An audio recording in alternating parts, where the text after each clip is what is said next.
Bonjour Sandrine. Bonjour Mallory. Bienvenue sur notre tout premier podcast, Effervescence. Et donc tu es là pour répondre à quelques questions. Tout à fait, avec plaisir. Première question, en quoi consiste ton rôle de coordonnatrice générale des soins au sein du GEF ? Donc la fonction de coordinatrice des soins au niveau du GEF, donc, elle se situe donc, sur 3 missions principales. La première, donc, sur la coordination des soins, c'est de proposer des organisations soignantes qui respectent tant la réglementation, la charge de travail et aussi toutes les innovations possibles en termes d'activités soignantes. J'ai aussi donc des missions sur les instituts de formation, puisque nous avons 3 instituts de formation infirmières, aides-soignantes et auxiliaires de puériculture sur le GEF, et donc je suis directrice de ces instituts de formation. Et au niveau également de mes missions de coordinatrice générale des soins, il y a la qualité, donc, qui est en lien bien évidemment avec les soins, puisqu'on ne peut pas faire de soins sans faire de la qualité. Et donc c'est d'accompagner les équipes à mettre en place la culture qualité et à réaliser des soins de qualité en assurant la sécurité des soins.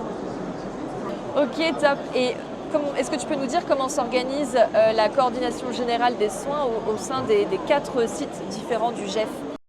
Alors, en fait, donc, la coordination générale des soins, c'est une équipe. C'est vraiment la force, je dirais, de la coordination des soins. Donc, nous avons une directrice de soins qui est également directrice référente de site sur chaque site, donc sur le site de Meaux, sur le site de Jossigny et sur le site de Coulommiers, et qui a aussi en charge le site de Jouarre. Nous avons également des assistantes de la coordination des soins qui sont présentes sur les 3 sites, et nous avons au niveau de la coordination des soins 2 cadres experts de soins qui accompagnent plusieurs projets et qui accompagnent l'encadrement et les équipes sur des thématiques bien spécifiques en lien toujours avec les soins. D'accord, c'est super intéressant du coup, parce que c'est un peu différent de tous les autres sites, je pense. Et qu'est-ce que tu pourrais dire à quelqu'un qui souhaiterait rejoindre le GEF aujourd'hui en tant que cadre par exemple ? Alors, je dirais que c'est une belle opportunité et qu'il ne faut surtout pas la louper. Et pourquoi venir au GEF ? Eh bien, tout simplement parce qu'au sein du GEF, nous avons de nombreux projets. Je dirais qu'une des forces, c'est le projet médico-soignant qui a vraiment été co-construit entre les médecins, les paramédicaux et qui recense tout un nombre de projets que nous allons mettre en œuvre. Le déploiement des IPA, le 2e robot sur Marne-la-Vallée et plein d'autres projets. Donc, c'est la possibilité de pouvoir travailler sur des projets qui vont être portés institutionnellement. C'est aussi une des grosses forces de la coordination des soins, je le pense, c'est de pouvoir être accompagné dans son parcours professionnalisant pour devenir cadre. Donc, soit si vous êtes faisant fonction, vous aurez accès à des formations avant d'intégrer l'IFCS pour vous permettre déjà de pouvoir prendre plus aisément vos fonctions. Vous serez toujours accompagné après l'IFCS. Et parallèlement, vous pourrez aussi participer à des analyses de pratiques professionnelles qui sont réalisées avec quelqu'un qui est formé pour ces pratiques. Et je dirais également, vous pourrez bénéficier de ce qu'on appelle le passeport managérial, qui est un projet qui va être mis en œuvre et qui va former l'ensemble de l'encadrement ainsi que les médecins, chefs de service, chefs de pôle, et vous aurez la même formation avec les mêmes apports, ce qui vous permettra de pouvoir vraiment travailler en toute collaboration.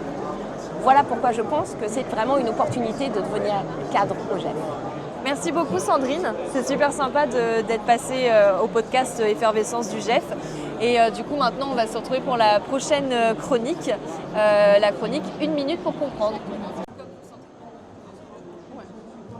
Bonjour Katia, peux-tu nous présenter en 1 minute l'assertif ? Bonjour Kathleen. Donc l'assertif c'est quoi ?